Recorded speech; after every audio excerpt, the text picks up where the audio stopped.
Oof. Use the Force, Luke. Sometimes truth isn't good enough. I feel the need for speed. Ray, when someone asks you if you're a god, you say yes! Because it's their time. Their time. Up there. Down here, it's our time. It's our time down here.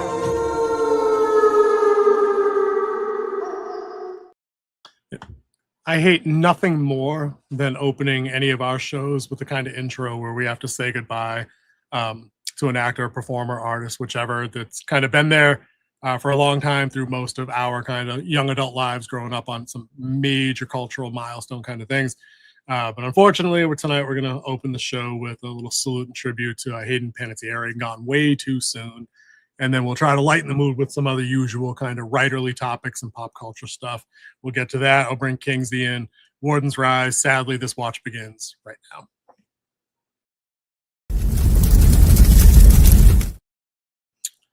And there's the King, and we're going to do a little of this. Woohoo! Nicely done. Dude, King, I hate these kind of shows, man, but it's like we have to do them, especially when they're right in the lane of the kind of like the pop culture, sci-fi, adventure, horror stuff that we do. Like, it wouldn't be right to not mention Hayden Panettiere today. That sucks, dude. She died way too young, with age 36. Dude, like 4 days before her birthday or something. Left kids behind, left family behind. That sucks. 14-year-old. Dude, that double sucks. That's life scarring, life changing stuff that takes years to process, not to get over. You'd never get over it.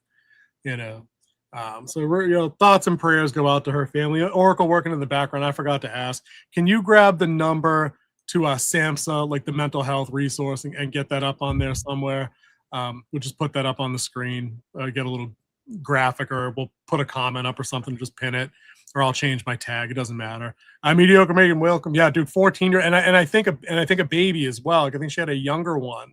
If I remember my reading correctly, that she had 2 kids. It's family drama, but she had recently, been outspoken about, or over the years, been outspoken about like addiction and alcoholism, depression, things like that. That started real young in her career, right? Which Hollywood be failing these kids, Kid actors. Really kid actors go through so much. I mean, you have the Nickelodeon story. You have the Coreys and what they went through. Oh, dude, like, the two Coreys. Hell yeah! My God, these poor kids. Yeah, Hollywood's not a good place. It really isn't. Meat grinder. It's a meat grinder. Warden Prime is here. What's up, babe? Yeah, dude. I think everybody kind of did. We were just like talking, like pre-gaming, and I'm like, I didn't even realize how much stuff Panettiere was in over the years, because I think for a lot of us, she's in Remember the Titans as a kid. Clearly, she did, and I know that's one of your favorites. That's like she stole everyone's heart in that movie. Just her with her coach. Yeah, wow, man, well, rest in peace, for real. Welcome. Rest in peace, for sure. Yeah, that's one of your favorites. You were saying. Go ahead. Yeah, just her performance in that, as the he's a single father football coach, and she is all about the football with him. Just her performance in that, as being such a young age, was like spot on. Like, she really brought life to the movie just with who she was in that movie. And then of course she's going right into Heroes was like the next thing I really saw her in, and Save the Cheerleader, Save the World. Wildman Beyond said, Bring It On 3 is my favorite with her. We were just talking about that pre-show. The Oracle working behind the scene will corroborate that is also her favorite Hayden Panettiere performance in Bring It On movie. Dude, she was in a lot of... Go ahead, King. Yeah, which brings us into our poll question. What is your favorite?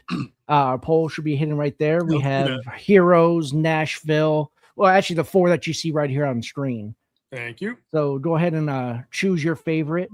Nashville was a big deal. Like, she was the head, the lead of that, as the new up and comer hotness on the top of the charts. Number one with a bullet. She had put all kinds of work in, even just before even getting to Save the Cheerleader, Save the World, and Remember the Titans.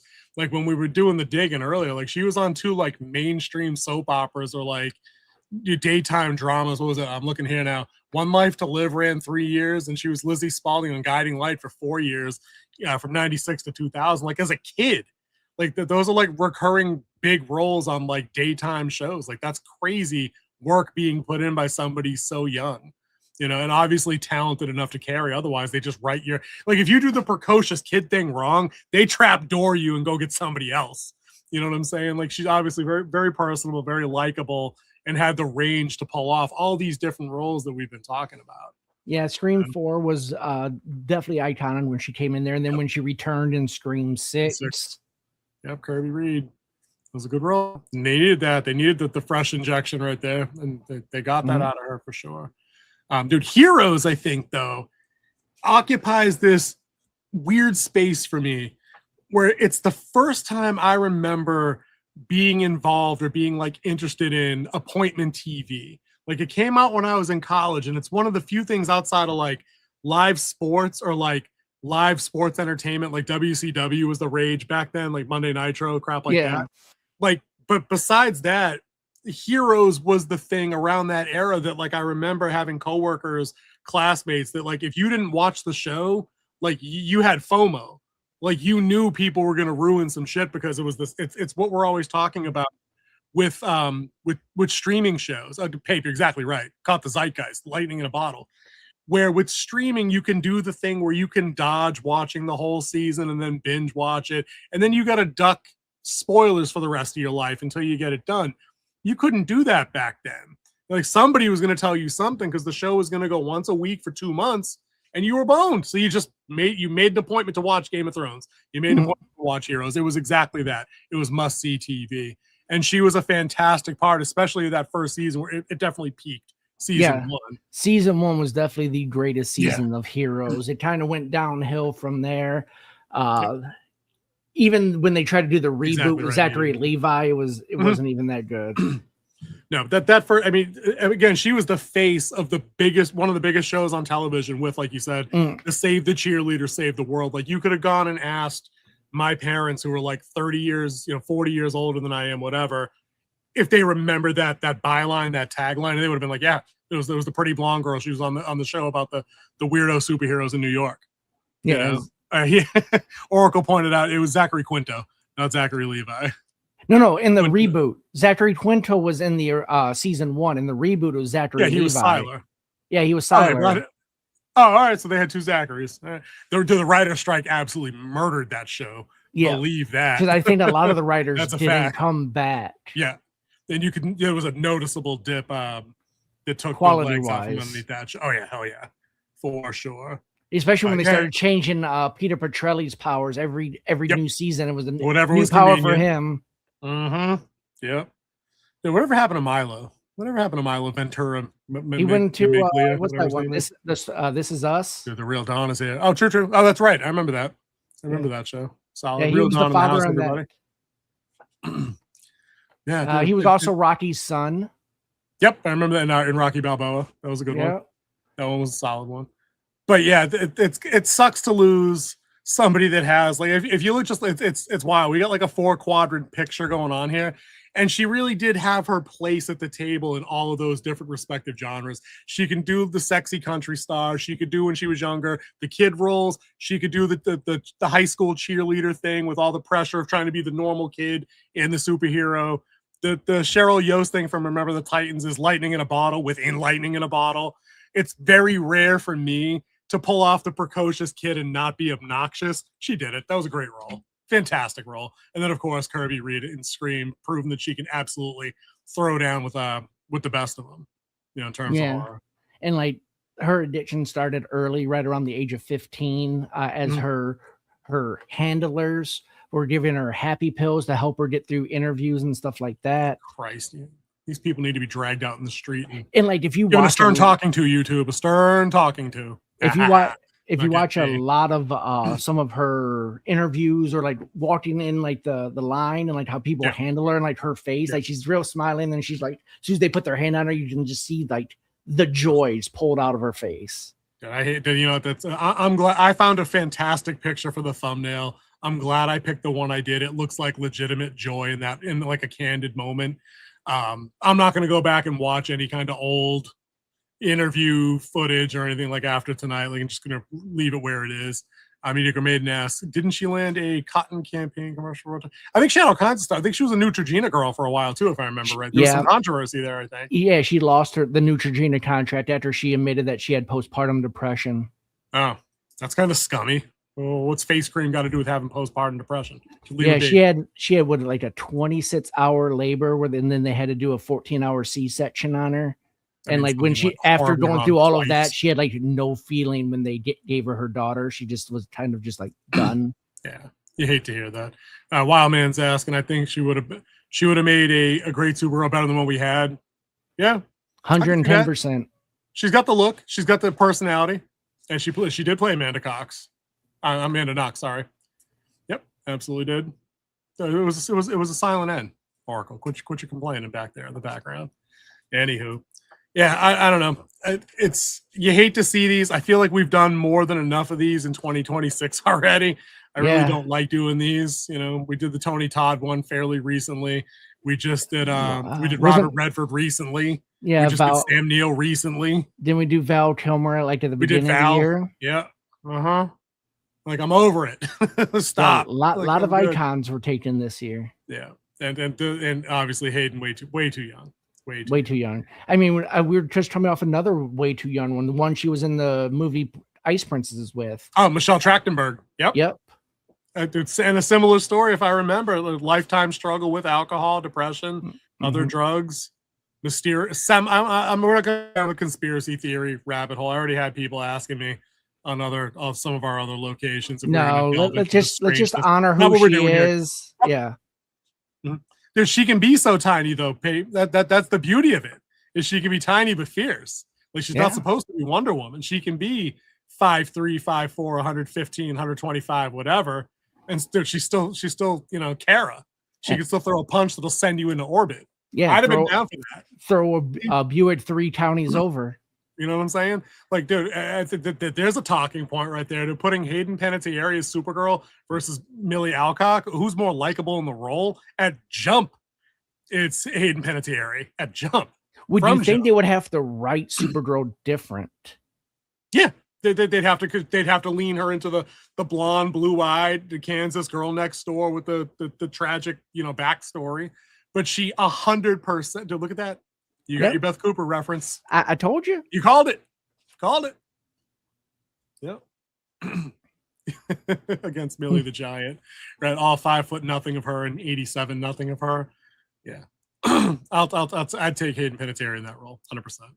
That's Supergirl. Maybe we could get we won't do the AI thing today. We won't make fake graphics. That's disrespectful. We're not going to do that today. But yeah, we're going to stay away from the conspiracy theory talk also. I don't like to get into that kind of stuff. I feel like once you go down that rabbit hole, King, it's just like shit spirals out of control so fast. Yeah. And it takes away from the loss where you're trying trying to explain what happened, and then you're trying to make up stuff to make yourself feel better, and it doesn't help the family at all. Dude, that's what I was just going to say. Like, not for nothing. Like, it's not like her family exists outside of the internet bubble. Of course, they're going to see that. Dude, Wildman just mentioned a reference for me. Yes, he did. And yes, I did. And I loved it. And I hated the movie because I was hoping I was going to get that. And the game was so much better than the movie. So much. Dude, King, wasn't Until Dawn like one of the last PlayStation games you played before you sold the deck back in the day? Didn't you have that? I actually rented it from a thing called Redbox. What's a red box? Red box. It was a red big box that you like typed in what you want, and then you put your credit card in, and then a disc comes out. You did it's like a soda machine. Too. Cool. Yep. It's like a movie video game soda machine. Nice. Yeah, Until Dawn was a great dude. I still a side note tangent. Dude, I love that series of games. I think it's from Supermassive. I haven't played one I disliked, and I know that a couple of them have been dunked on, including the most recent one, Project 8020 or whatever it was, or Directive 8020. But dude, The Quarry is an amazing King. If you ever get a station back, The Quarry I would send right to you because it's got a banger story. It's got werewolves in it. I hate to let you know, but I think my console days are over. It is PC only from here going forward. I don't know. We'll put the Oracle on it. The Oracle is The Quarry available on PC. If it is, I will send you the Steam code. I will send you a Steam gift card code. So more than likely it is. If it's on the You- console, it you should get be all- on you PC. know, you know how they get all weird with some things are here and exclusive and this, that, and the other thing. And that's a thumbs up. All right. You put the price in the chat and watch my live reaction to whether or not King gets it for his birthday this year. Just saying. It is 2 months away. Well, month and a half. All proceeds from the show go to the King Z getting the Quarry on PC on Steam fund. That'll be fun. Ape says Redbox. It was like a physical manifestation of old school Netflix. This Netflix, you say, with paper envelopes in the postal service. Yeah. Something. Yeah, no rain, no sleet, nor snow. Your No mail movie. will be delivered. Your movie won't be though, because they ain't throwing that shit in there. They'd be like, nope, not doing it. Asset protection. That's the one. A 60 on Steam. Are you kidding? It's like 5 years old. Yeah, dude. All right. So what happens in the game is no. Yeah, $60. Are you high? $60. They're like 3 games after that now. No, dude. I won't do it. It would be cheaper for me to mail you my PS4 with the game and let you have it. That might be that's on the table. You did the flat rate bots, and if it fits, it ships. I'll tell you what, the next time you guys come up on location for like FrostCast 150 or some shit, I'm just gonna have it with me and you can just take it with you. That's crazy. Wildman says this Halloween we will be the first time I'll watch. Yeah, dude, I know. And that's the other part that sucks about these kind of things too, is that if you had a favorite thing, like for me, when we just did Sam Neill, I'm now not going to be able to watch Jurassic Park the same way, you know, because he's gone. And that was a big part of my adolescence and falling in love with big spectacle movies and sci-fi, and got me into reading Crichton when I wasn't reading that kind of book back then. You know, that was like a gateway book for me. Yeah. How hard is it going to be to watch King Kong and Godzilla? Because he's in it next year. Yeah. Yep. He's in that movie being released next year. Yep. And Wildman points out Brittany Murphy was the same. Yep. Dude, grew up with her on as the voice of Luann on King of the Hill. It's just not the same. It wasn't the same after that. Mediocre Man says After Sunrise was a video. That was not the sequel. That was not the sequel they made after that. That would have been a funny sequel, though. I'm just telling you. They had an opportunity right there. It's like the one Spaceballs missed. I tell you what, based on the game they put out after that, though, which I think was Little Big Me or something, or The Devil Inside. I don't know, it was one of their not as great games. Maybe they should have done After Sunrise. Yeah, After Sunrise. That's a pretty dope title. That's where you have to get up and like you have to go Drawdy to the kitchen. You got to get your coffee, and then you just sit there and like, oh, we survived. And then you got to go to work the next day. Yeah, I think maybe the title should have been After Sundown or Sunset, and then you get the horror vibe back. See, I think the coffee simulator is not my speed. That's a you game now. You know, you guys are the goat simulator is not your stuff. Dude, listen, if simulator's in the title, I can't play it. I can't do trucks. I can't farm. I can't be a goat. I can't do it. Can't fly. Can't fly. Can't fly shit. And driving simulator is just Forza. I can do that.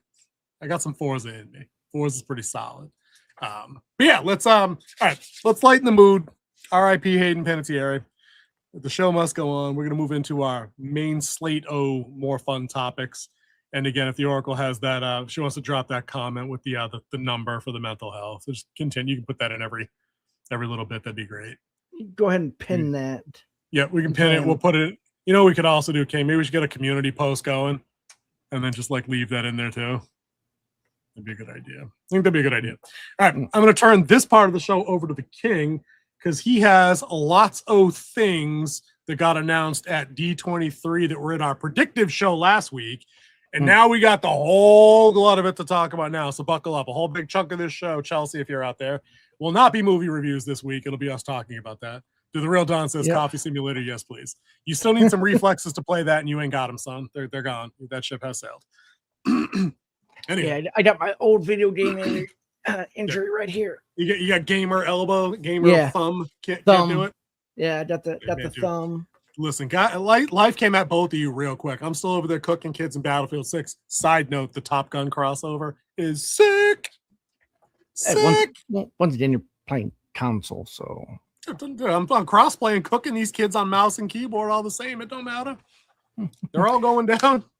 Speaking of mouse and keyboard, there is a mouse that was in town last weekend, and they were having their presentation D23, the big Disney presentation, bigger than Comic-Con for them. This is their Comic-Con where they release their showcase. Everything with coming out, and we would be remiss if we didn't talk about everything that came out here at D23. And I think the biggest one, and the one that I was extremely excited for, and we're not talking about trailers yet. Those are later in the show. But I'm talking about the official casting of X-Men, the official 7 that they have right now, which is, of course, Sadie Sink. We have Sadie Sink. Hold on. I got to get in a very rare Winter Wolf victory lap, because if I recall correctly, I said, I think we're going to get an X-Men announcement here, full cast. And you're like, nah, we got all that figured out yet. Okay. Well, lap complete. Continue. Yeah. We got more than just the cast, though. We really did. We really did. So, of course, we have Sadie Sink, which we've already seen as Jean Grey there in Brand New Day. Then we got announced that of Scott Summers, Cyclops, was announced as Kit Connor. Mm-hmm. Now, he looks like a fresh face. He's on what's that show called? Heartstoppers. Heartstoppers. That's it. Wasn't he also in that Warfare movie, or was that the other guy? I think that was the other guy. Okay, when we get to him, we'll talk about him. Yeah, he's in that show Heartstoppers, where he plays a gay like a teenage drama. It's a teenage drama thing. And Ivan, what's up, buddy? He will be donning the visor in the upcoming X-Men movie. Now, I have it on good authority from my stepdaughter, who watched the show and read all the books, that this kid's pretty built and will not come across as a scrawnier, much younger version of Scott Summers. Like she said, he's on point for like the look, and he can pull it off. He's kind of jacked. So there you go. I was nervous about that. Now this one was announced a little bit before D23, but they still had her on stage, and that's Samara Weaving as Emma Frost. Perfect pick. By the way, perfect. The Ice Queen. See her turn on her diamond skin and be impenetrable. I think she's also telekinetic. She has some mind control and shieldy kind of things she can do a little bit. Yeah. And then, of course, what's the X-Men without Charles Xavier, played by Christopher Abbott. Yeah. Now, Christopher Abbott. Is the guy who was in Warfare. Yeah, he was in Warfare. He was also in the movie Wolfman. He played the dad who turned into the Wolfman. Yep. So he's in his 40s, so I think it'll be a nice mid-range Charles Xavier. And then, of course, everybody's favorite from the cartoon with her little southern accent, Rogue, will be played by our girl from Obsession, Indy. Go ahead and say her last name for me. Neverett. There you go. She will be donning the two-tone hair with the skunk white. Skunk hawk, I don't know. What do you want to call it? Well, she got that from absorbing Miss Marvel's powers. That's how she can fly, and then her strength came from. Because her mutant abilities, she can absorb other people's powers. And the longer she holds, she can hold it for that much longer. And that person actually loses their power. She did it to Magneto before, and like he fell out of the sky and all the metal fell and everything. So true. But her strength and her flying comes from her absorbing Miss Marvel and not letting go until Miss Marvel died. Which was awesome. Anyway. And of course, we have a newcomer. I mean, what would be an X-Men movie and an MCU movie without a newcomer in it? And Storm, our queen from Africa, is going to be played by Maya Boyd, a performance on Broadway and 2 short films. Dude, this is the one, and we got one more cast pick, right? Because I want to talk about this girl when you get finish it up, and then let me run. All right. So, and then finally, it was officially announced in a very nice video that Mr. Sinister will finally grace the screen, played by Adam Driver himself. Which, if you look at the character and his the newer drawings of Mr. Sinister, Adam Driver has it. Yeah. And also, he's probably the most talented person on this cast anyway, so that lends itself to a fantastic villain. He does have wide range, and also he can hang. Marine vet. So yep. There's that. We got range there for sure. You got range in a lot of these people. I got a two-parter here, right?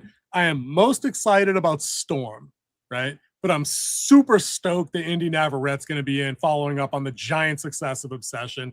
We're going to be able to see her in a more playful role as not, Freaky Nikki and as Rogue, which is going to be fantastic.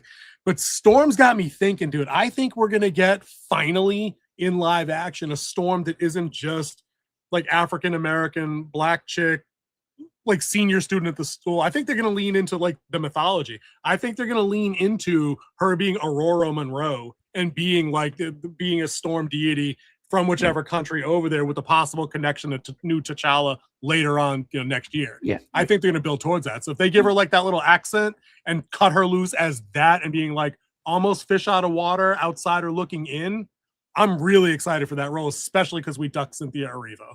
Like, thank you. You know what I'm saying? That's a perfect cast for me for Storm. Yeah, perfect. And also if you do know that Storm as Aurora, she marries T'Challa. Right, that's what I'm saying. I think that if they have any sense, they're building it in already, which is good because that's what's been missing, dude. You know what? I know it. Everybody in the chat knows it. They've been missing connective tissue the same way the stupid sequel trilogy for Star Wars was missing any kind of coherent plot. If they have these characters locked up now, they're in the same age range, they can do things with them going forward, and it should be solid. It could be, could be. And so that's all the casting they have right now. I do ask if they named anyone for the new Wolverine. I don't believe there will be a Wolverine in this first X-Men movie. Because what I believe, based on the casting and who they have, they're going to have Mr. Sinister as Nathan Milbury, who is the CEO of Sinister Corp, who he works with genetic mutation. His job, which was given to him by Apocalypse and who granted his immortality, was to make the perfect mutant. And he has been working with the Gray family line and the Summer family line for a while. So I think we're going to get that type of story, which we'll also get in Madeline Pryor? Madeline Pryor. That's it. Yep. Madeline Pryor in this, which is a Jean Grey clone.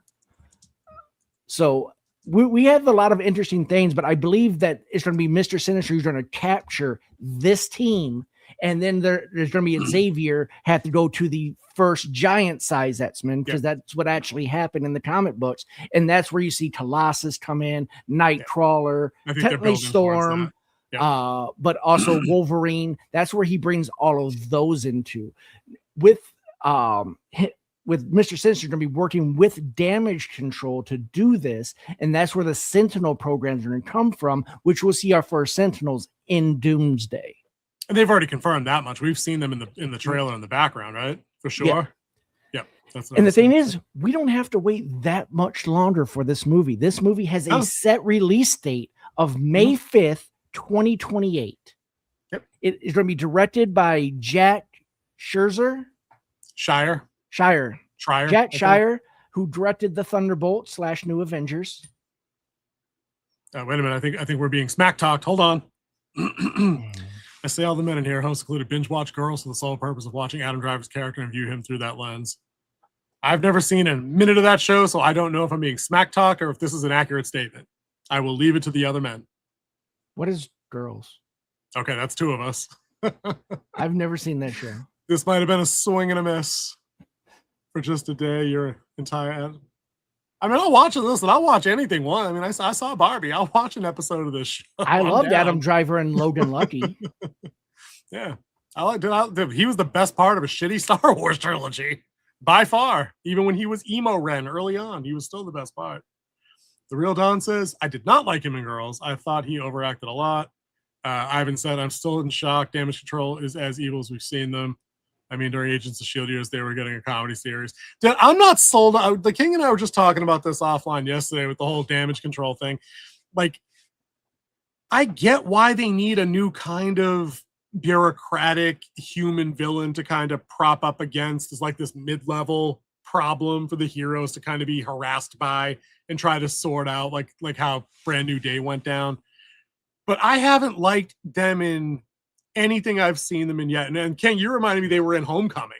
Like, I totally forgot that, like, they were the company or they were the government branch responsible for turning the Vulture into the Vulture.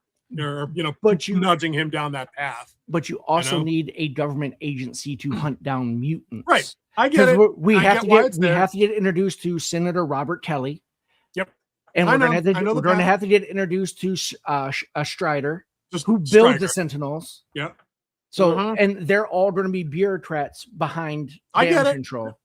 There's just something off-putting. You know what it is? I think that the most I remember them from is Wonder Man that we just watched, and I thought they were so hilariously inept in that show.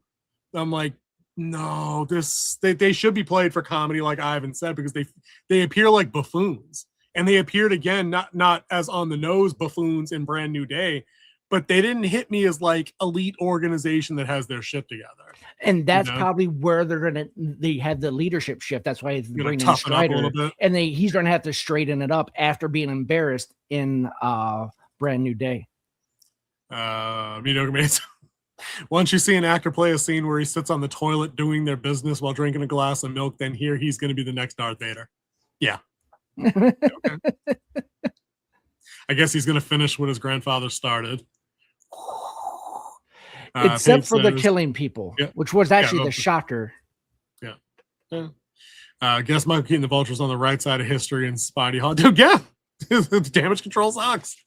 He wasn't wrong. That's why he was a great villain. I can see that. True. It's a solid cast. I think that it's been long enough, minus the cameos from like Deadpool and Wolverine and a couple other things, that it's ready to. We need the X-Men back. We need a new group of those A-list characters that people will recognize most of. I'm not sure, because comic book readership has fallen off so far in like the last 10, 15 years. I don't know how many people will know who Emma Frost is. It seems like I get that she's supposed to be there. She is a big deal in print, but they're lucky they got Samara Weaving. I think that if they had an unknown in that spot, that would take away greatly from any kind of anticipation I would have, because you need people with gravitas and skill. Indy Navarrette's hot. Samara Weaving is an established quantity. Adam Drive, established quantity. That gives you flexibility. Sadie Sink is an established quantity with an out-of-control Q score that everybody likes. You know what I mean? That gives you an opportunity to slide in a couple of unknowns or people that are popular in more niche things like Heartstoppers. So I think this is a good mix of people, ages, ranges, backgrounds. I think especially Storm, like I said, the Broadway background, the performer background, that is an interesting wrinkle to bring to this cast of characters, I think. So one of the things I'm looking forward to with the announcement of Mr. Sinister is that we're not going to get the axis of Charles and Magneto. Yep. They've done that. We don't need that right now. Where I want, when they bring Magneto in, I want him to be Joseph. Okay, I can see that. Again, something new, haven't seen it. And I think people are going to have to be on board with just seeing new faces in those roles. If you want stories being told, you're not getting original X-Men characters back in a full movie because a lot of their salaries are too big to put in there. You know what I mean? It's prohibitive. Ivan says, I think the X-Men casting is similar to how the MCU started out. The names they got weren't as big back then as they are. Exactly. This is a reset. That's exactly what this is. Evans was on the rise. RDJ was on the rebound. Yeah. Not really good. Halle Berry was about the only one that was kind of up there. Yeah, he had already done Extraction, which was on the shelf before. Not Extraction. Cabin in the Woods was on the shelf, and then he also was in the new the remake of Red Dawn. Yep. Like he was in a couple of things. Like he was on the rise. One the bigger established name than the other ones. I mean, Scarlett Johansson been around for a minute. Jeremy Renner been around for a minute. But she didn't show up until the Iron Man 2. Oh yeah, if you're going all the way back to the beginning. Yeah. Sure. Good point. So I think there's a lot to be excited about with this cast announcement. I think there's a lot of talent there. But at the end of the day, we got to point out what we were reading up on last night. The writers behind the script for this, though, do not have a ginormous background in genre. That is what it is. You have like two that have a pretty like they're in like the comedy realm, and dark one is comedy side. Yeah, the dark comedy side. And the other one is because it's three writers. Yeah. And the other one is kind of more on the super dramatic side. So So I mean, it'll come down to what the story is. So hopefully somebody is running their collaboration. Feige hopefully is not asleep at the wheel on this one, because this is their shot with this team of rebuilding a cornerstone piece that they kind of missed the mark with Fantastic Four. I think the X-Men is something everybody knows. Everybody knows, literally. Yeah, not everybody I think knows Fantastic the Four. Right. 90s cartoon, and now X-Men 97, which is in their animated show, which is back and doing very well on D+. The one thing we do here for everybody that's new is we point out when things are good, even if they're from like our declared mortal enemies over there at Disney. X-Men 97 is cooking their numbers. They're doing very well through season 2. People are enjoying the show. There's no way around that. So hopefully they can follow that up in live action, because I'm ready for some X-Men. I'm ready for some X-Men too. It's time to get away from the Avengers for a little while, and let's have some fun with some mutants. Same. Dude, the age of the mutants is upon us. That's right. All right. What do we got? Next. All right. So also coming out, honorable mentions before we get into our trailer watch is because I'm saving 2B for that part. Everything else at D23, Vision Quest came out. We will be watching the trailer of that here in a little bit as well, but it kind of gives a hint at what the story's actually going to be. It's the very first trailer. Both Paul Bettany and James Kevin, Spader. James Spader, James Spader were there on stage to introduce the trailer and everything. That was really nice. Yes, the season 3 teaser of Percy Jackson and the Olympians came out, which I believe it is the exact same teaser that they gave us at the very end post credits of season 2. Because I know they were already filming it while season 2 was going on. Oh, because we got like we were talking earlier, we got the picture of them at the homecoming dance or whatever it is, like the formal that they were at. But we're definitely we probably won't look at that one tonight, but we're definitely going to take a look at it for sure. Okay, we also have the teaser trailer for Ahsoka 2, which we also are going to watch later today, where I came up with the analogy that Disney knows how to cut a teaser trailer. They do not know how to cut a trailer. All right. Coming out on the Pixar animation side of it, we have Coco 2, which is the sequel nobody asked for. Nobody, literally nobody. We have this movie called Ghost Market. They did announce Incredibles 3, which I am kind of excited for because I love lots of people asking for that. Yeah, that's a big one. Yeah. Frozen 3 will be coming out next year on Thanksgiving. Oh, good Lord. RIP my eardrums and driving around with anything top 40 on my radio, because you know they're gonna have a banger that just played wall to wall. And Lilo and Snitch 2 with Chris Sanders coming back to direct. Animated, right? Animated, yes. Okay, big distinction there. Good. The Incredibles is interesting because it's a low key canary in the coal mine movie. From what I've heard, synopsis-wise. And I get it's very early on, but I hear that the story is supposed to focus more on the kids taking on the role as superheroes. Parents are kind of old and or like retiring and not doing that as much. So it's a bit of a torch passing kind of thing. We run up against that in the stuff we watch all the time where the original heroes, the OGs, get dunked on a lot. And then the hand-me-down roles are always 10 times better than everybody else. I want to see how they pull this off. This is very interesting territory for me to see how they handle that kind of story. Because, as we've seen recently, we're going to talk about that in our next segment when we get to Lanterns. There's certain stories that you can't tell at certain times, and dunking on legacy characters is probably not the play for something like The Incredibles. But we'll talk about that. And here's another sequel that I never thought would be made, and that's the new Simpsons movie. Oh God! Listen, and then probably the movie every parent wants to come out, and this one will hit $3 billion easily worldwide, and that's the Bluey movie. Yeah, 100%. That's going to be packed weekend to weekend for about a year. Yep. That one's never leaving theaters ever again. You just have a room booked going forward at your local theater that's got 100 seats in it and some soundproofing. Yeah, it's going to be wall-to-wall kids screaming. Yeah. Also announced that was coming out like a few years ago. I would have liked to have taken my kid who's aged out of Bluey by now, but we watched all of that when he was little. I'm going to be sad that we're probably going to miss that one. But so a quick rundown of what else was announced was Tangled live action, Oswald, Percy Jackson, Olympians season 3, Scrubs season 2, Kingdom Heart, and the Imagineering Story season 2. Now, Kingdom Hearts was the anime we were talking about last night, right? Is that the Yes. section that this is under? Okay. The 'Cause I know they original do have a new anime game coming series. through. Yeah, there is a new game coming through. Real Don might know something about that because I think he's played all those. If he's out there, you can let us know. I'm pretty sure I saw a trailer for that, like one of the games cons over the early summer. So that's kind of a big deal. Listen, Disney's got a lot on the plate. I think it's funny that a lot of the stuff that got announced are high profile sequels, like Incredibles, like Frozen. Those are guaranteed money makers and not guaranteed in the way that like live action Lion King or Moana live action is. Like Frozen's gonna cook, dude. There's no way it doesn't. Yeah, There's just because no they haven't shot it spoiled it with too many of them, and they haven't Right. tried to turn it into live action 6 months after they release part 2. Exactly.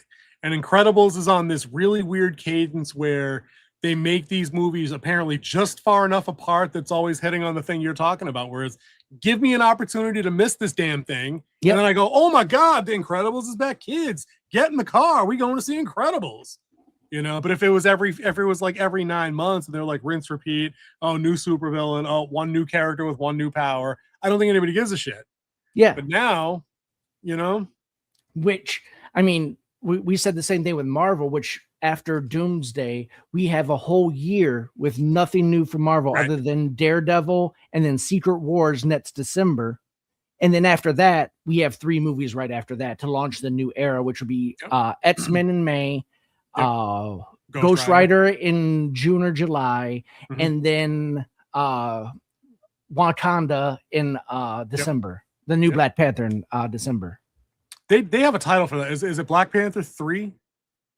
I think it is Black Is that Panther the 3. working title? It doesn't have like the Wakanda Forever, like the sub, like the secondary title. I don't remember. I think it just it's said kind of- Wakanda up there. But Yeah. yeah, so it's got a 2028 funky will be title. a heavy Marvel film, but once again, they're not going back to the well with the TV shows. I They'll was just gonna probably ask you come about out that. with a new animated series. Well, I mean, that seems to be the only place that they ever get anything positive word of mouth out there. Like, I know people really like that Spidey and Friends show. You were talking about that yesterday. Yeah. X-Men 97. Ivan said a little while ago people that he's talking to folks that haven't enjoyed it. It's anecdotal for both of us, clearly. I've seen nothing but positive stuff. Maybe we should look up some ratings online and maybe check the show out for ourselves at some point. Especially since I think they did an apocalypse arc in there in season 2. I think I mentioned. Yeah, that I think they're doing the Age of Apocalypse. Yeah, that's what I was reading. Because that's We where might have to check Charles it out. dies before him and Magneto kind of come to odds. Yeah. Like he dies as a young man, and then Apocalypse rises and takes over. If they go by the original comic book, so they did do it in the original comic book. It was that Wolverine was regenerating because he was only bone that was left. Oh, nice. He was in one of those like back the tanks, kind of like how you see him come out in Weapon X. He was kind of in the same thing, but he was completely bone. It was just his adamantium skeleton. So all it takes is one cell. One cell to regenerate. It just It'll takes do it. forever. Bishop was the guy who knew the original timeline, and it was him who had to try to get everything turned around and change back. He was trying to get the X-Men back, which that's where Joseph comes from too, as well. And he's married to Rogue in that. Interesting. And Storm is married. I forgot who she was married to, or is that a different story arc where she's married to Wolverine? They definitely they've crisscrossed a bunch of times that I remember. That doesn't surprise me. Dude, they adapted a bunch of that for Days of Future Past, didn't they? With Bishop going back in time and trying to set the timeline right. They absorbed some. No. He didn't go back in time. Remember, she went back in time through Logan's consciousness. That's right. They used Katie Pry Pry in that one. That's right. Kitty Pryde was doing the time jumping. True. Dude, the future, I'll say it looks bright for them. We'll have to see what happens when we get there. I mean, any of these things could fall off a cliff, probably except Frozen would be my pick for those. It's funny that it's taken them this long to like abandon live action on the small screen. But again, I mean, whether you like these shows or not, like whether you liked Agatha or you like Hawkeye or any of these things, none of them are subscriber drivers. And that's evidenced by the fact that D Plus has operated on a loss every fiscal quarter since it's been a thing. It's never posted a profit. And that's with them giving away upwards of like 25 to 30% of their subscribers attached to like cell phone deals and new cable and internet plans and other promotional shit. Like if you get like a Chase One or a Capital One credit card, you know, like nobody is signing up for Disney Plus to watch Daredevil as much as King might have enjoyed season 2, which he didn't because it wasn't that great. But still, we like season 1, but it wasn't as good as the Netflix show. But that, you know what I'm saying, King? Like it's not, they're not moving Game of Thrones, House of the Dragon, 25 million viewers a week to turn out to see Loki. That's just unavoidable fact. That's just how that is. So with them avoiding small screen stuff, it lets them focus on, dude, I think maybe even 3 movies a year is too much, honestly. Like, let them start with a bang and get them 3 out there. Dude, 2 a year is good for me. I'm fine with that, dude. That's a good cadence for me. Summer, Christmas, summer, Christmas. Do it 5-year arc. Rinse, repeat. You don't have to plot out a 10-year thing again. That was a one-time deal. I'm almost positive of that, King. I don't think in the rest of your life you're going to see something like that pop off ever again. A 10-year phase 1 through 3 run that ends on the Gauntlet and Avengers Assemble, and then, you know, the song. You're not getting that again. That was a one-off. Ivan says it's also because Disney Plus cancels all the original shows. The only original show that survived 4 seasons is High School Musical. Dude, true. That doesn't help, but again, that's their shitty strategy, that they're using a unique technology and not maximizing anything out of it. They cut bait too early and they make crap nobody wants. I think they also overpaid for it too, for the servers and the service and everything. Oh, I'm sure. They did not really. Well, consider the launch. Not that I want to go down like a COVID rabbit hole, but like it debuted during a time where they knew they had a captive audience. They probably paid through the nose to rush all of that stuff to a point where it was like operational. I 100% could see that. You're a tech guy. You know, idiot program managers insist on rushing shit all the time. You know? Yeah. We don't talk about jobs on this show, though. No. That have to start new channels and get new identities and shit. But yeah. Anywho, so what are we gonna do next, King? Are we doing trailer reviews now, or trailer reacts now? Are we doing lanterns? What are we doing? Let's go ahead and talk about that other company out there that, you know, has completely dropped the ball with 2 of the high scoring athletes that are in the superhero genre with Superman and Batman. There you go. I mean, you have Kobe and you have Jordan, and you're completely just dropping the ball here. Yeah.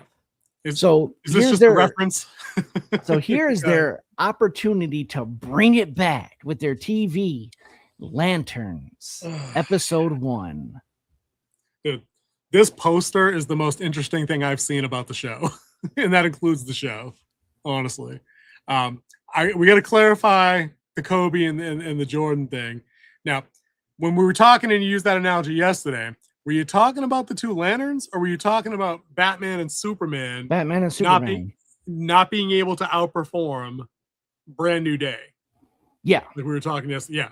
Because as the aside that we were talking about yesterday, we can tell everybody in the chat, Spider-Man in its Brand New Day in its first 10 minutes, or whatever the ridiculous real number is, has outgrossed Superman. It came out last, James Gunn's Superman by James Gunn, and Supergirl combined, right? It's opening weekend.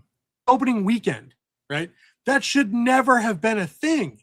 Yeah. What I said to you yesterday was a properly performing Superman with the bump of a decent Supergirl movie, taking into account that she is not as popular a character, but should still be able to drive some ticket sales by connecting it to Superman, Man of Tomorrow coming up and existing within that shared Gunverse. It should be able to put this movie somewhere in like the 1.7 billion range, because Superman by itself should have done 900 to 1 billion. It just should have, right? But instead, it fell all the way off. Spider-Man's on track to do 2.5 billion by like the end of our show. And James Gunn still has a job that's now what? It's hanging its hopes on this show, Clayface, and Man of Tomorrow next year. Yeah, Man of Tomorrow next year. Like, okay. So we get this show. I signed King Z up for HBO Max. And say, King, here's a little gift from me to you. Watch this shit. Don't make me watch this alone. It came out of company funds. Ivan says, what Lanterns are finally getting a good Hal Jordan will do what they did. We're getting there, buddy. Hang on. Hold the phone. Right? We took a look at the show, watched it once. We're not going week to week unless we talk about it. What's up, Isaac? We're not going to do dedicated videos. We might have a little segment on FrostCast week to week for you guys, like in the middle of the show. So if you're watching and don't want it spoiled, you can cut out, come back, and we'll post it separate. They only got one episode out. It ran about an hour. I'll get King's overall thoughts, and then we'll pick it apart a little. But I don't want to go deep dive, like 25-minute discussion on this. Honestly, I just kind of want to watch it and see what happens. But what did you think, dude? Overall, you got exactly what we talked about when we first saw or heard how they were going to do it. It's a buddy cop type thing, but it's more of the veteran and the new rookie type setup. But it's like the rookie isn't even a rookie yet because he hasn't even got his first ring. So what you get here is an odd couple type of setup. And it's very, it's harsh. Because you're getting a guy who's at the tail end of his career. He's bitter. He's like, it looks like he wants to quit, but he doesn't want to quit. Like he's the guy who announces retirement, and then he pulls back his letter of resignation, and then he puts it back in like a week later. Like, no, I'm ready to go. No, I'm going to take it back. I'm going to take it back. This is my job type thing. I think the acting is fine. I think they let Kyle Chandler go a little over the top, and I think they made Aaron Pierce a little bit too reserved as Jon Stewart. Okay, that's good opening salvo there. I largely agree. I think that we knew exactly what this show was going to be, and we hit the nail on the head. Not that we were predicting anything anybody else wasn't saying about it being like True Detective. Dude, they don't have the budget on this show to do Space Cops. We're not getting that. We're never going to see the Guardians. We're never going to see Oa. I know that for a fact. I feel that. I feel that in my core. Did you watch the post-credit stuff? I did not. I don't do that on HBO. Why do we see the Guardians and Oa? Am I dead wrong? Well, I don't think we see the Guardians and Oa, but we do see Sinestro. Okay. I think we'll get bits and pieces of the Green Lantern lore. We've heard rumors about the Red Lanterns as well. It wouldn't surprise me that we get all that stuff shifted in there. As a True Detective type show, it still isn't good. It still isn't good for me. A lot of the plot just happens because they needed it to happen, like that foot chase that happened through the school. Somehow a guy that had not ever been to that school knew what shortcut to take and stepped out around the corner and punched the fleeing suspect right in the face. Cool action beat. Stupid for a True Detective cop show. It is a story trope. Yeah, it's one I don't like. I find the language they use cringe as fuck. I don't think every character needs to talk like I do in real life. It's beneath the writing craft to have literally everybody drop an F-bomb every 6 seconds. It makes everybody sound the same. It was excessive and annoying. I thought that was super cringe, and it's not me clutching pearls. It just write different people, please. Chandler was all right. What's Jon Stewart saying? Is it Aaron Pierre or something? Aaron Pierce, isn't it? Pierre? He's got a hyphenated last name, I thought. All I have is Aaron Pierre. That's all I have. Okay. Aaron Pierre, like whatever his name is.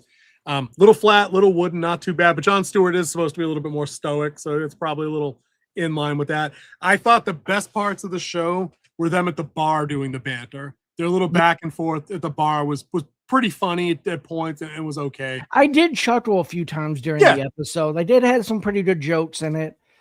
I can see where they're going with it. They're going for shock value, and they're really trying to do that, like that passing of the torch.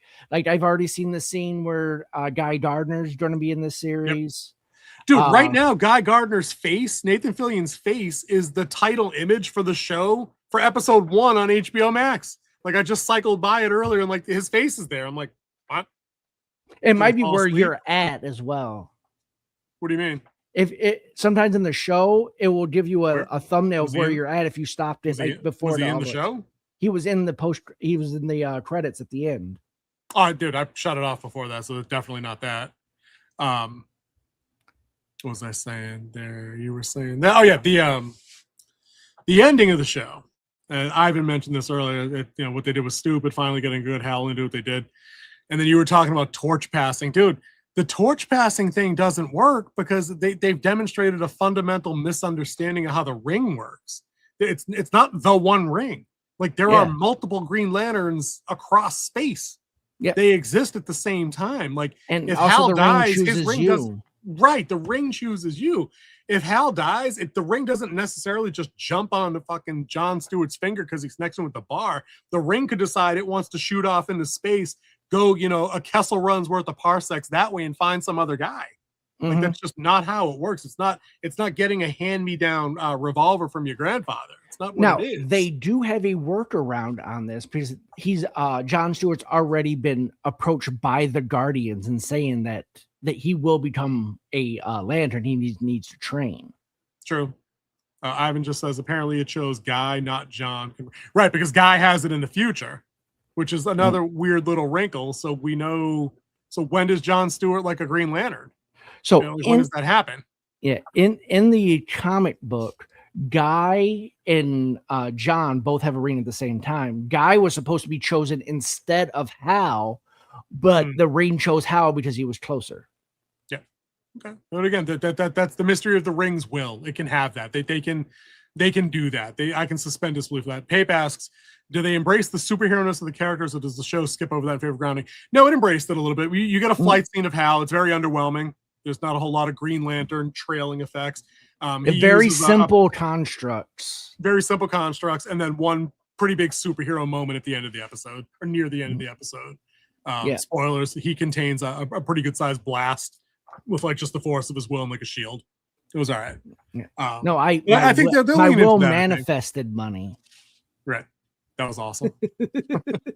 Which was also, I mean, it worked in that machine long enough to trigger the sensor to play the song 8 times and piss those guys off. But again, the show is just filled, that whole bar sequence is filled with so much stupid shit where like, you played money in a jukebox, you got attacked by 6 guys, you got arrested, they didn't, and then they locked you in a broom closet or some shit. You're like, you're Green Lantern, dude. You're Green fucking Lantern. The whole planet knows who you are. Yeah, he took the mask off. He announced who he was. That's not a thing either, though, is it? Isn't the Green Lantern a secret identity of Hal Jordan? It's supposed to be, but maybe that's what I'm saying. Maybe got tired of hiding it. Yeah, whatever. No, that's what I mean. Because he was the first. Dude, this is the Damon Lindelof shit. Where like he doesn't he did the same shit on Watchmen. He doesn't understand source material. It's like he thumbs through some shit or has like an intern that's also disinterested in the IP. Take a look at some Wikipedia entries and like maybe went to marvel.com. I'm sorry, DC.com. And no, he probably went to marvel.com to write. He probably went to marvel.com. Right. He probably did. And then they give you, the ring can make stuff. That's what they took away from that. And then like, we're going to make Hal a bum that wants out. We're going to make John the upstart that wants in. And John's banging grandmas for reasons that are married to redneck obvious villain guys for reasons. It's not true. It's not anywhere near as smart as the first 2 seasons of True Detective. It's not. It's not good. It's not even in this. It's not by any stretch in the same league as Penguin by any means. I want to be real clear about that because I've seen people make that comparison earlier and I almost died. I literally almost died. Yeah, Nathan Fillion as Guy Gardner was in the Superman movie. Yes. Yeah. And Ivan says John is the Lantern that didn't hide his identity, not Hal.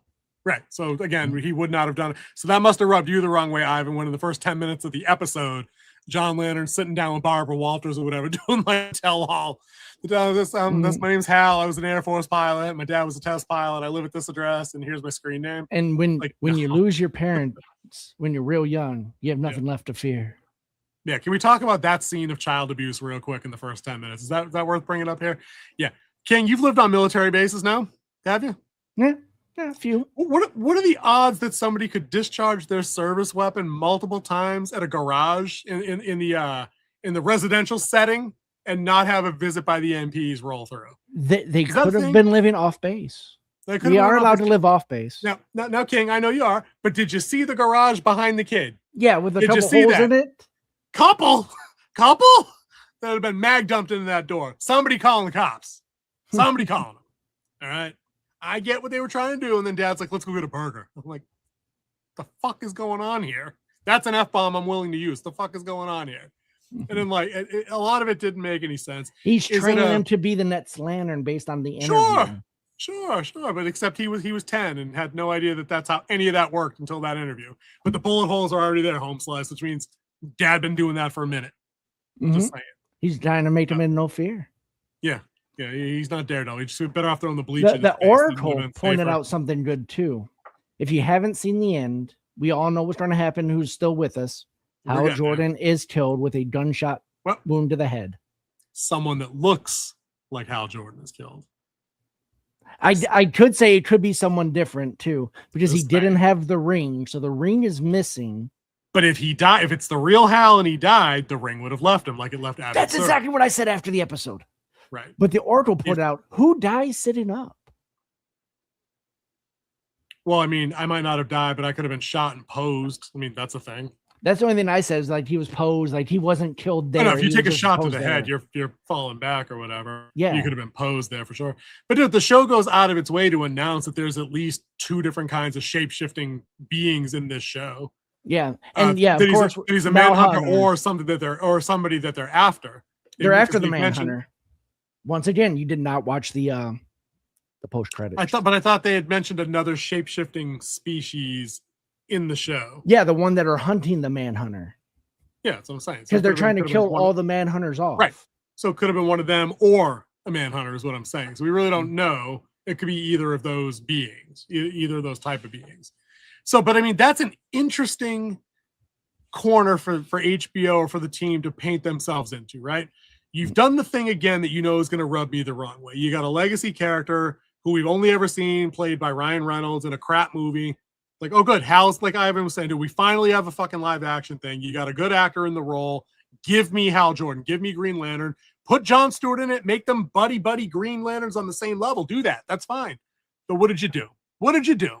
You fucking killed somebody that looked like him. So now you can't even pat yourselves on the back for the clever story beat of having done that and been like, surprise, the hologram said real Hal is over here anyway. Like, no, because the optics are there was a rumor for 3 months before your show came out that said Hal Jordan's dead. And then fucking episode 1 confirms a rumor with somebody looking like him being dead.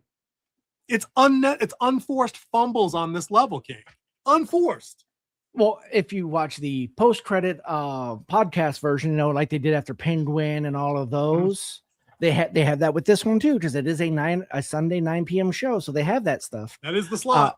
That They is the said prestige that slot. was the purpose. They said we wanted to do the most upfront, edgy thing they could do right off the bat.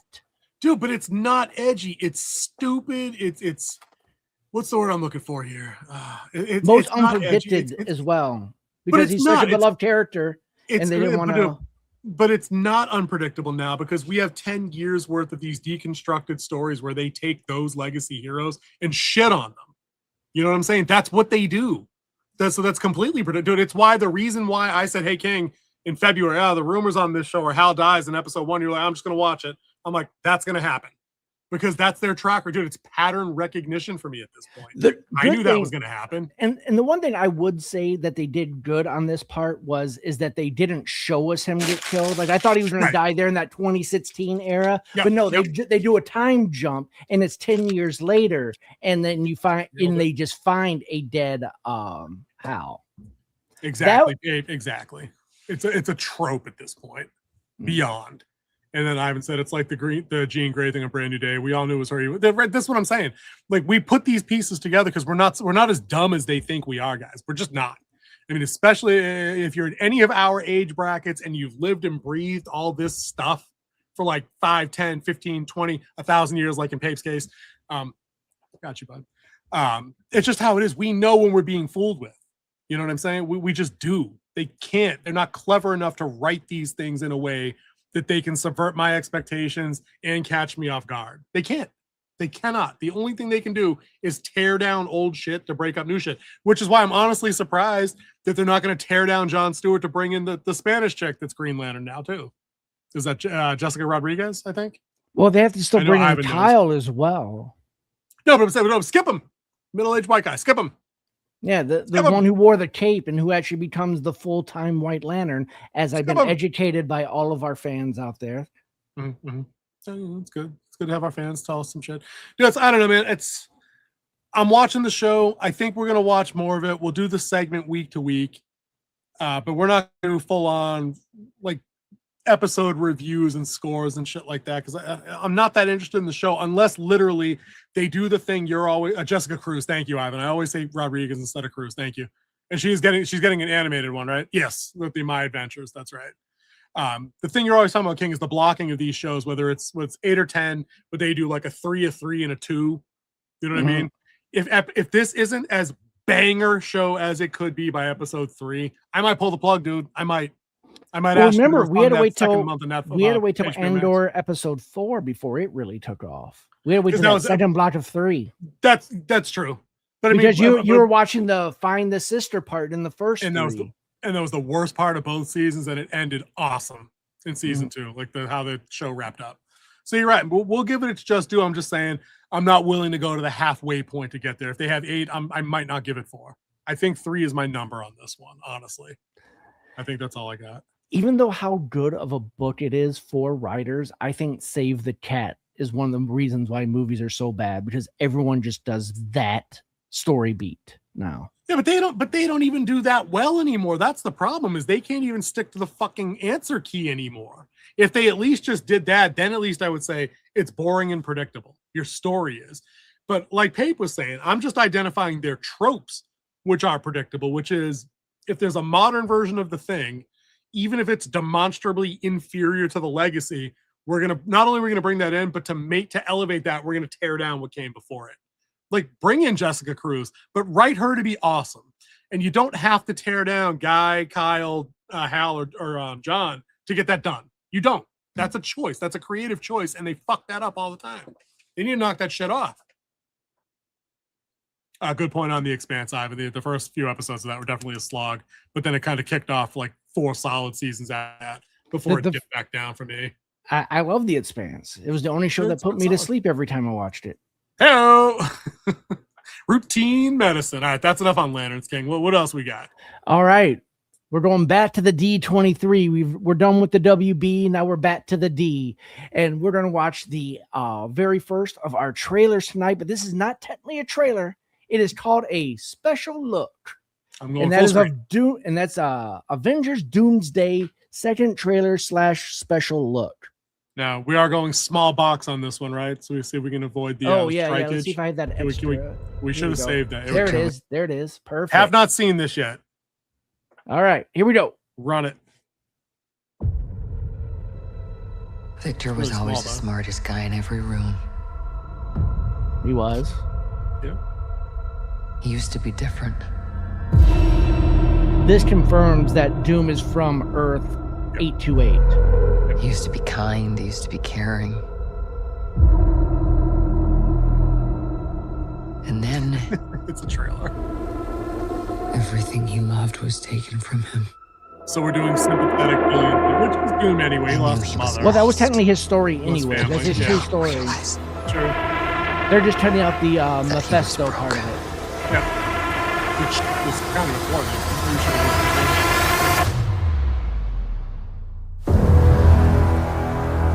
Dun, dun, dun. Oh, wait, not that. Did you do this? This movie hinges on how well they are All of together, you. by the way. Doom and Reed. Have lived. Stolen lives. But Listen now to you his must voice. give them back. Answer me, Victor! Did you do this? I swear, This is your jam right here, King. for hell long before I grant it.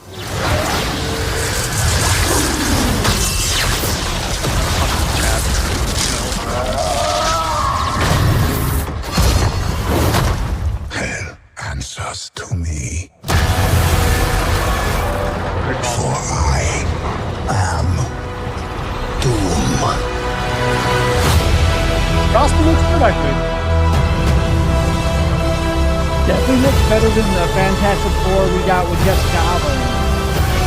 I do love the Avengers game. It might be one of my favorites of all time. It might actually be my favorite. I think they should have dropped it to a minor key for this one. I think they were going grand. Now they're going bombastic on that one, I think. I like it. That was solid. I like the Sentinels rising behind it. Yep. I like that, dude. I've missed it Desperately Ivan. I used to sing that in the car with my kid, just hum it out, blast it. I love that tune.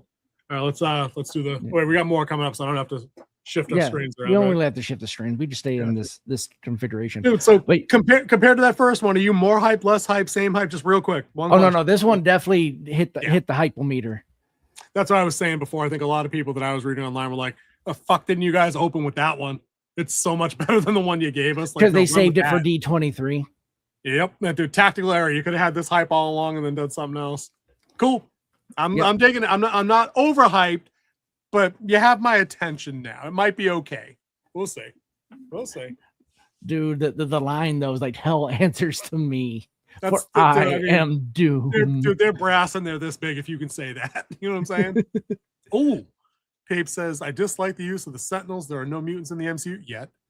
So why would there be Sentinels? I think the King was talking about that. Yeah, once you're also setting in Earth 828, so we don't know if they had mutants or anything in that. All we saw was the Fantastic Four. Also, the Sentinels and the Mutineers starting. So he did pull from all. We're going to learn that he can pull from all of the different timelines. Like That's what Loki's around. Yeah, he has explaining that shit in movie. Yeah, he has that ability. All right. Ivan says, my favorite trailer from D23 is still Percy Jackson and the Olympians, having even also loved Vision Quest. Funny you mentioned Vision Quest. Because I think Vision Quest is going to be next up, where we're going to see what the story is actually about. Haven't seen this one yet either. This is the first watch for me. Let's take a look. Before you started working here, I remember when you'd come in all the time with that redhead. I was a different person back then. How about now? Anyone waiting for you tonight? No. Keep it in your pants, lady. Home is just me. I like that he's a computer and he lives in a freezer because computers have to stay cold. Who am I? I was an Avenger, but I'm not a hero anymore. I have his face, but not his virtue. All I have is his name. Welcome home, Vision. This house is getting crowded, Vision. This is all in his head. Human avatars only. Sir, I cannot overstate the dangers of keeping him around. Yes, but he is a... Dad? Papa? Peepaw? I'm a stranger to myself.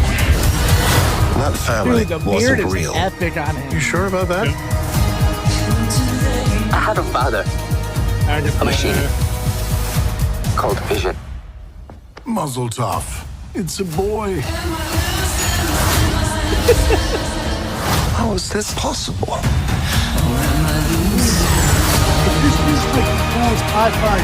Free us all and save your son.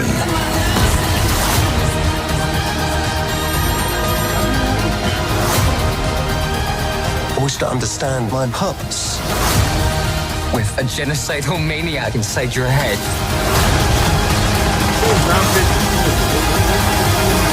Nothing bonds a family together quite like mortal jeopardy. WandaVision and what?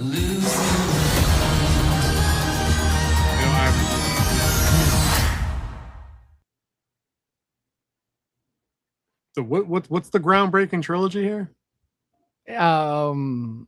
WandaVision. I forgot the second one, and then this one. That's what I'm saying. Like, what's the middle one? Agatha? How is that? Yeah, Agatha, because his son is in Agatha. Oh, that's right. Vision Quest will always be loud wrestling shoot for state. Yeah, fuck yeah. You're damn right it is.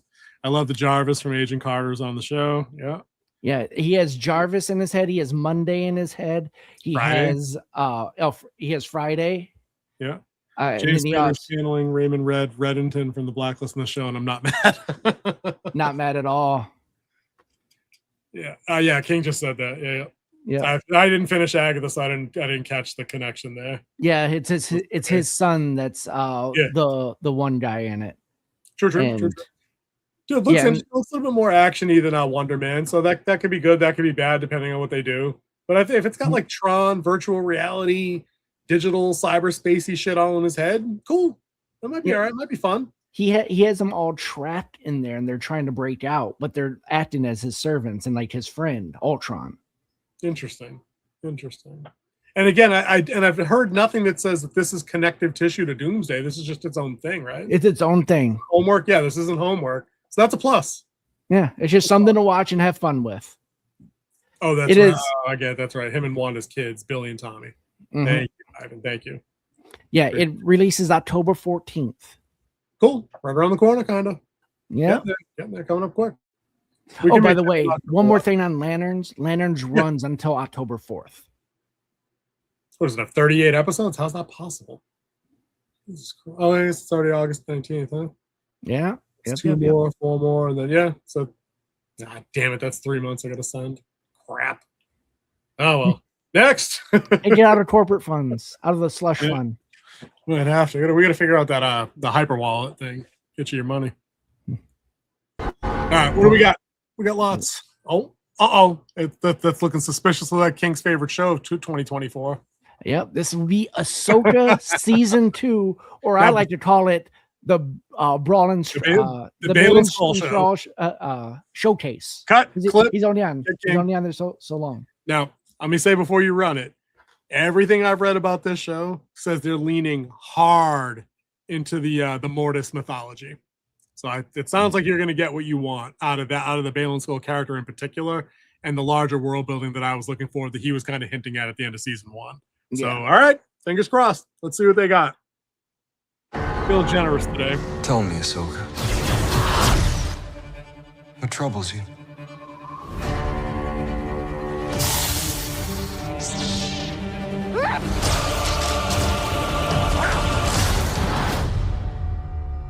I'm always walking by your side. Citizens of the glorious empire, I have returned. I took an oath to protect the empire. I therefore declare war on the Rebel Alliance. You know I love that.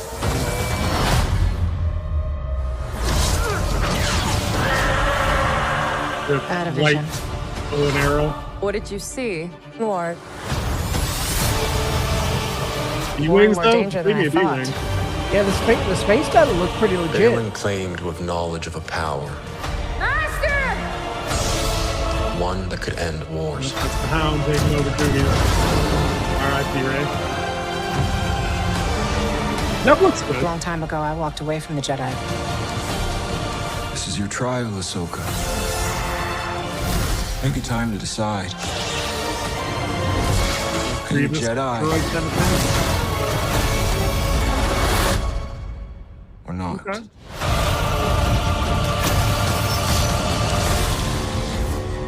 I mean, it's already better than 1 if Hayden Christensen's there a lot as Anakin. I mean, that starts. And he's not just a flashback. Like he's actually a force projected ghost that's guiding her. True. I don't think we pulled Percy Jackson. I mean, can we get that last minute? I don't know. Is that a thing we can do? We might not have the technical capability. I believe she is able and she is willing. Okay. Well, we can do that and we'll sort that out. Crappy Jedi Sabine is here. I'm good. Seeing Ezra and Zeb hug, literally the only thing I liked in this trailer. The space stuff looked okay. Anakin's worth getting excited about. Anakin's worth getting excited about for sure. He's good. And then we saw just a hint of what the new Braylon looks like. Dude, you just cannot do that name, can you? Yeah, Balin. Yeah. There you go. Balin. We'll put a graphic up for you. That was solid. Dude, it's the first season. I feel like it started okay, didn't it? And then it just fell off a cliff. I don't think it was bad all the way through. I think it started with season 4 when you have that one robot goes, "Let me tell you a story," and then you never see Ahsoka again. Yeah. No, I'm good. And it was you know what it was? It was too much Rebels in an Ahsoka show, and I get that Ahsoka was in the Rebels cartoon, but like I wanted a show about her doing what she's doing in that time frame that everybody needed fleshed out to justify why she wasn't there for all the important shit in the OT. Yeah. And no, we didn't do that. We didn't do that at all. Yeah, they were like, nah, we're just gonna do this. It was the meme. It did look like Thrawn did go on a little Weight Watchers diet for this one. Nah, he took the vitamin O. Oh, Ozempic. It's Ozempic Thrawn now. Could be really big hands and really rocking the jowls. He's emaciated at the Ariana Grande thing. Dude, she's looking awful. Side note. Good Lord, is she not looking okay? This is basically Rebel season 6, Ahsoka season. Exactly. That's what I'm saying. Like, I get it. If you want to have Hera, I guess you have another character in there. Fine. Like, could you mention Kanan? Like, that'd be okay. Did we need Zeb? Every time Zeb shows up, he doesn't do anything. Yeah, he's just barely there, except for telling Jabba the Hutt that he might have a uniform in his size. It's like, yeah, all right, yeah, and then that's it, gone. Yeah. Not storming the base, not wrecking shit. Obi-Wan, not about Obi-Wan. Pape's right. I'm saying. I mean, Skeleton Crew was about a skeleton crew, though. Yeah. Nobody watched it but us two, but you know. Yeah, we were the only ones. Oh, yes, I think indeed. with us rising up might mean we might have some Percy Jackson to watch. All right. Let's see the PJ. Last week I had a dream. That was about the great That prophecy. one day. Oh no, sorry, wrong dream. I saw the Olympians Olympus is looking good. and the Titans. Hades looked great when we did the Hades stopover. Something bad is coming. Yeah, puberty. Well, he's like 30 Do you ever now, get used to though. all this? Nope. Love has Definitely does not look the same as he did when he first started the show. Like he has his he's getting this man face. He's getting his man body right there. If we're going to survive a war with the Titans, it will be because of love. I think you may be getting ahead of yourself. Really?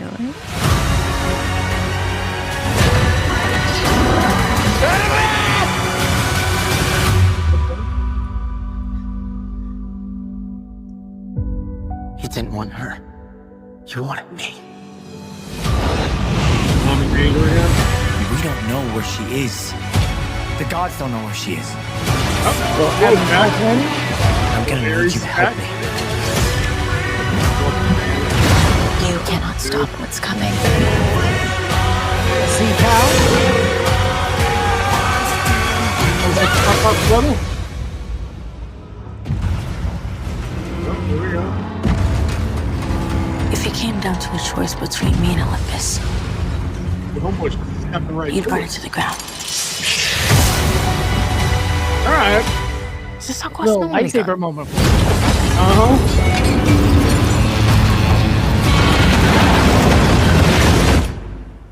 Pretty much. Zeus's daughter. I mean, dude rolled up on a giant robot golem and just Straight lightsabered it. Dude, I mean, if he doesn't cut that thing down in the next 5 seconds after that scene, it's a waste. Like you get a samurai anime run at it and just take it at like the knee, like jump and cut it down. Yeah, need a KPDH that bitch. That needs to happen. Good trailer, but we like that show. That's to be expected. As goofy as the show is, we know it's aimed at younger viewers. I like it. I find it charming. It's a very YA like show, but I like it. It's enjoyable. You have good kid actors who play kid The kids are good. roles. If anything, the show drags to an absolute halt any other time the adults show up that aren't Hades, Ares, or they're the one teacher they have at camp that got like fired, but they brought back. I can't remember the centaur. I can't remember what the character's name is. You know what I mean? But like the other adult characters besides Percy's mom, I'm like, ugh. Yeah, like the guy who plays Poseidon, very slow actor. But I think that's method there. I think that's the point. Like he's supposed to just be the C. He's just there. You know, he looks like he'd be Percy's dad with like the gray eyes and the wavy hair. And I like him. He's all right. But I mean, like the Chiron, thank you. Ivan's on fire tonight. Nicely done, sir. So who did they get to recast Lance Reddick since his passing? I don't remember because Zeus wasn't in season 2. He was not in season 2. Yeah, that's right. I don't know. We'll have to do a little research. His voice was, but that was it. It was just a voice. Yeah, we'll have to dig into that. That's probably because if this is probably the last season, like Ivan pointed out, they tend to shut their shows off after like 3 seasons. This is probably the end. Yeah, because they're gonna, even though there's 5 books. Yeah, This is a good number. But again, this is an expensive show. There's a lot of CG in this show, and the kids are not getting any younger. Yep, they're gonna age out of the role. Yep, because the books, they stay relatively.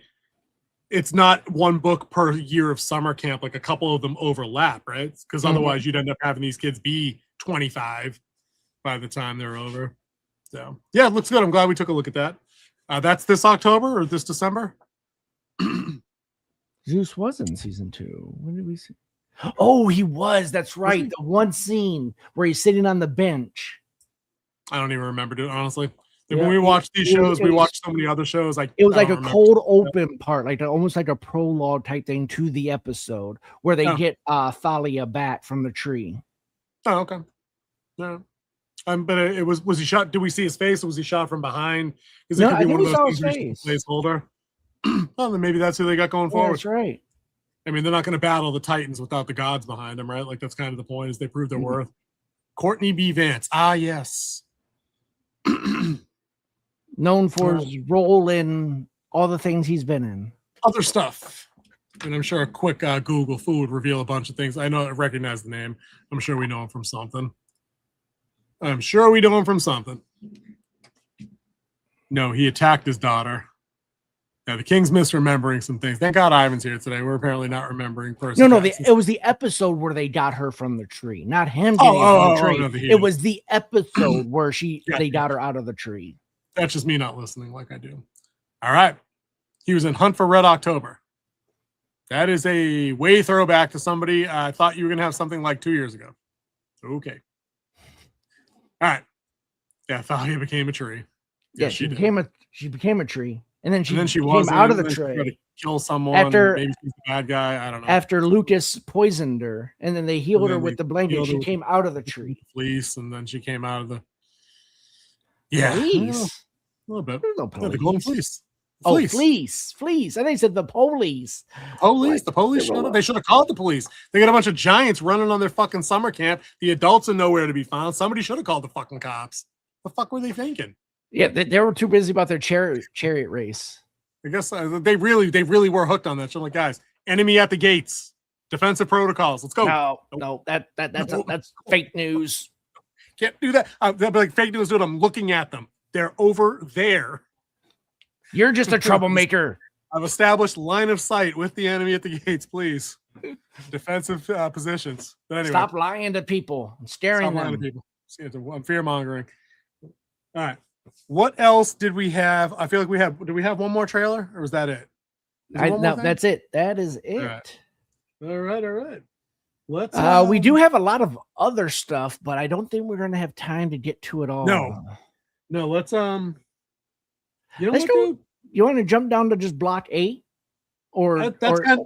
that's actually what I was thinking, because I feel like we could wrap up a discussion on that and then wish everybody good night. Because I think this is definitely a you segment. I'm gonna drink my water and let you run into it, and then I'll respond to your take.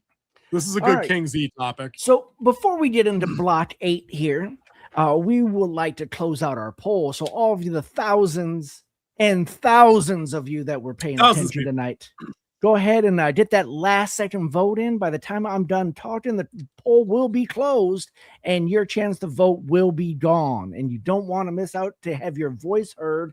And let's go ahead and hit that button. And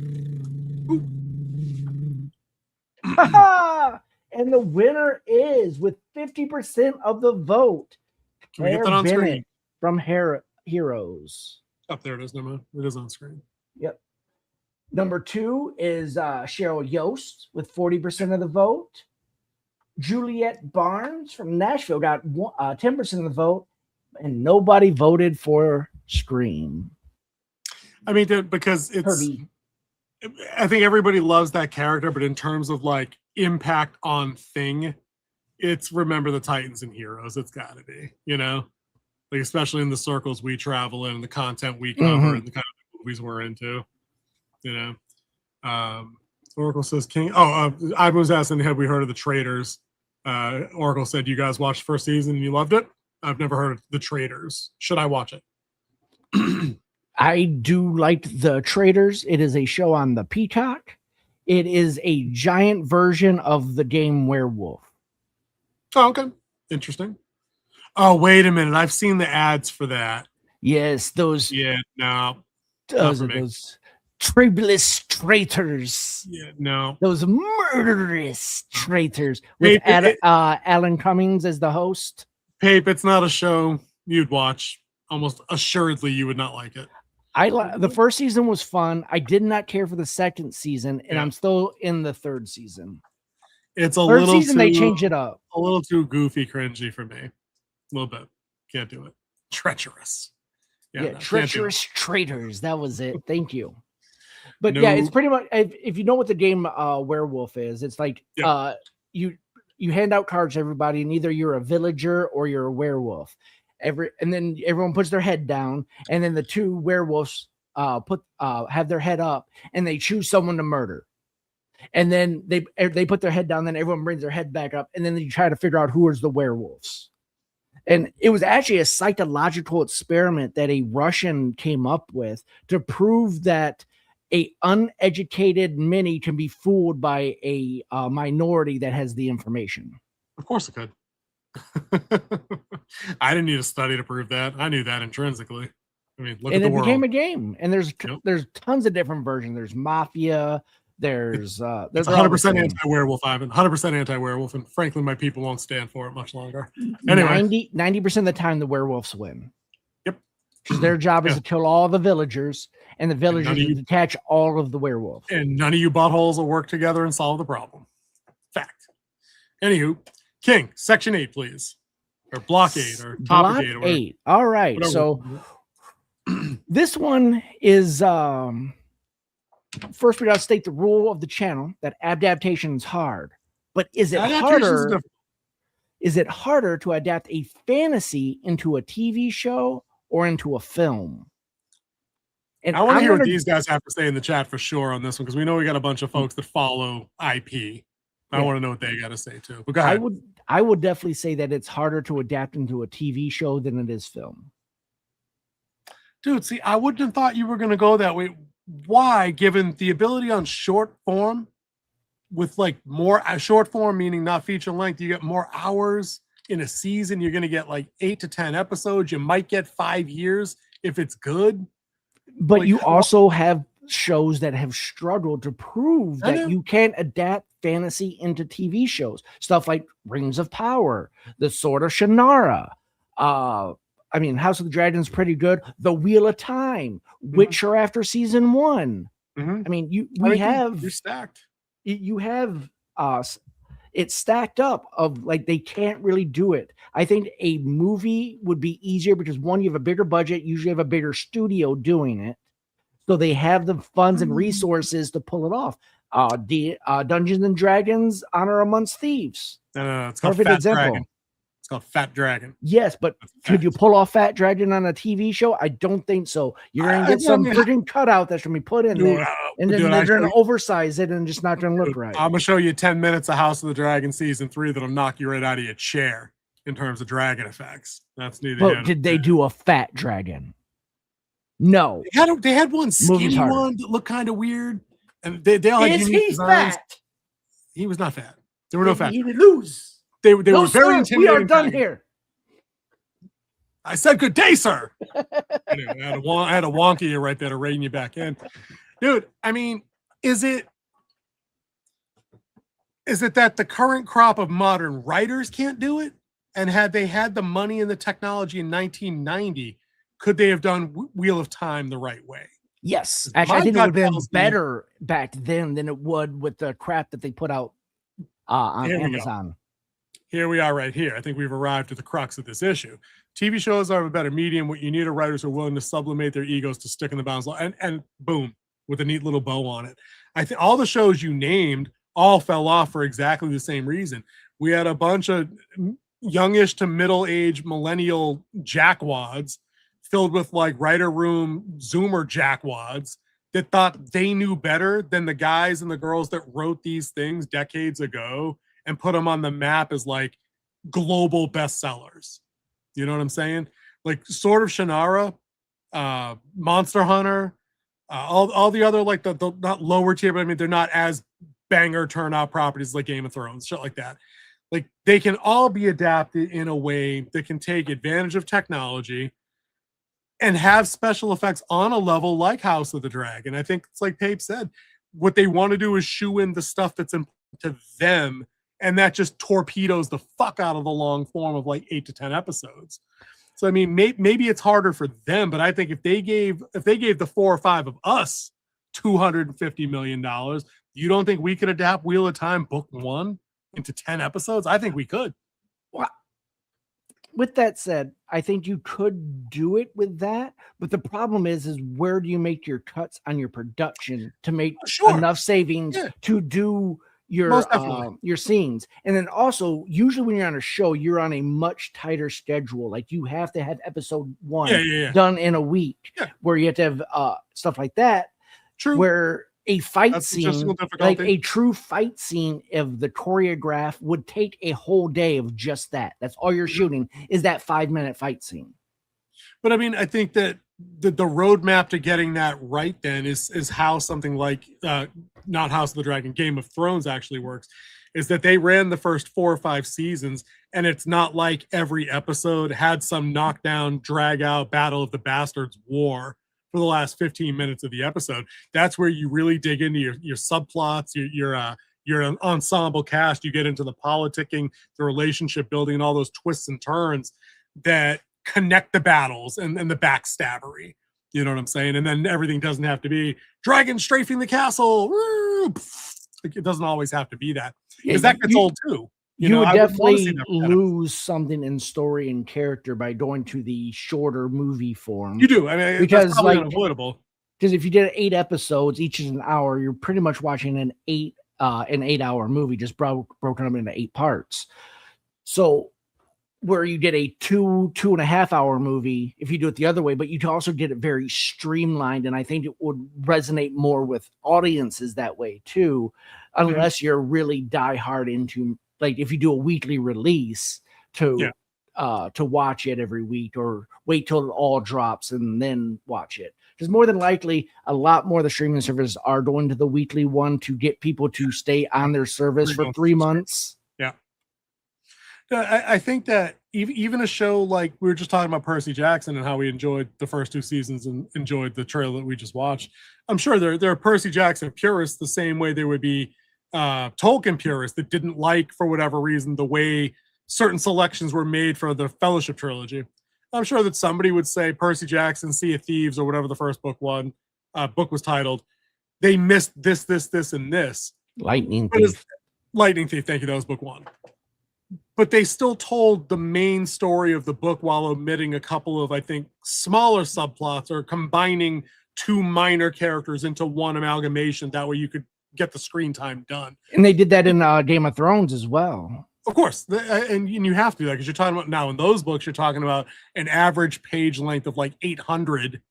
You know what I mean? The Feast for Crows is like 1,130 pages or something. It's insane. You know, of course you're going to lose something there.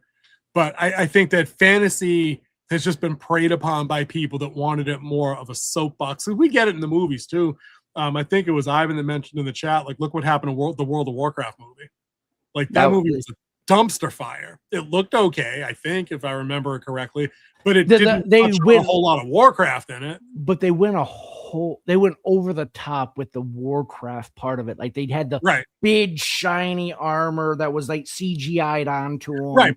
But not a lot of World of Warcraft lore though. Like they had the Alliance and the Horde, and then they made up their own bullshit, if I remember the movie. And then there was like some bat stabbing going on with like the magic, the mage versus the paladins, and but that's what I'm saying. They made up all that superficial bullshit when the lore was right there. It's not like Blizzard didn't put in the wrench time creating world building for that game, especially when it was within its first 5-10 years of being out. Like, no, like that game cooked in terms of lore. There's whole shelves at Barnes and Noble of like their EU, and some of those books are really fun. I read a bunch following their main orc character. I can't remember his name, but there was a bunch of them. He's an orc druid, if I remember right. a lot of fun stories out there to be told there. So I don't know. I think I'm inclined to think it's harder to do the movie because you're in a rush to do all this compelling, because we've seen good fantasy, and when it's good, you get multiple seasons to get on with these people, fall in love with them, suffer when they suffer, and then rejoice when they win. I'm down for that. I love the I think a fantasy TV show works if you have a 22 episode or an 18 episode season. That would be awesome. Because you would have a much bigger budget, and you can make little cuts during production that will add to the CGI and make the if you're going to use magic. But also what will make a 10 episode fantasy work is if there's no magic. It's just a sword bow type medieval type show. I mean, that's what they did with a lot of Game of Thrones, was they took the magic out of it. It was but the system of magic that was always built into it was very Tolkien, very Gandalf. It's not it's a very soft system. Slung right. It's very ambiguous. Like when the Red Lady breaks out, like the blood magic that she used in the Stannis section to like birth the curse that ended up killing Renly. Like, they had some HBO, they spent their money there. Early Game of Thrones, when they had Daenerys and the Three Dragons, they spent their money there. The White Walker stuff was all practical. House of the Dragon took their $250 million budget, learned from all their previous experience, and put legit like a half dozen to like 8 solid looking dragons on screen for multiple minutes in just about every episode that they had this season. So like it can be done. I think it's a question of intention more than probably not even talent. I think it's intent more than anything else. That's right. I cast Fireball. I didn't ask how big the room was. Oh, snap. No, fucking no. It's Fireball. Fireball, that motherfucker. That's right. Always. Speaking of that, I have a song for you to listen to. It's pretty funny. Hit it. Oh, no, I don't have it with me now. I'll send it to you. I'll do you on post show. There we go. Well, if I could get the rights, we'll play it on air. We could probably play 10 seconds and take the hit.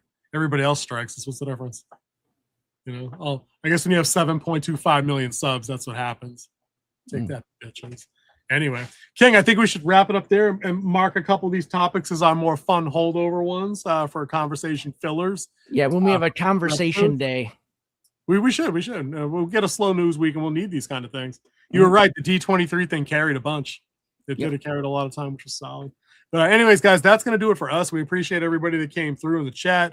Ivan, Warden Prime, Mediocre Maiden, Wild Man, Real Dawn, if you're out there. Everybody else who I might not have mentioned if you're lurking in the background. Happy birthday. Izap was definitely here. Oh, it did. Happy birthday, brother. Many happy returns. Oh, hold on. There we go. Many happy returns. Mugs up. There you go. Mug up real quick. And we'll be back next week, guys, 9 o'clock. King, do we have any reviews they need to watch besides the End of Oak Street that we just put up? Yeah, End of Oak Street posted yesterday at 11 a.m. Go check that out. Go check it out. I had some fun with it. We had some controversial takes on that versus the Rotten Tomato ratings. But anyways, guys, we'll catch you next week, and we'll keep you posted if we do anything random for you. We'll see you next time. Bye, people.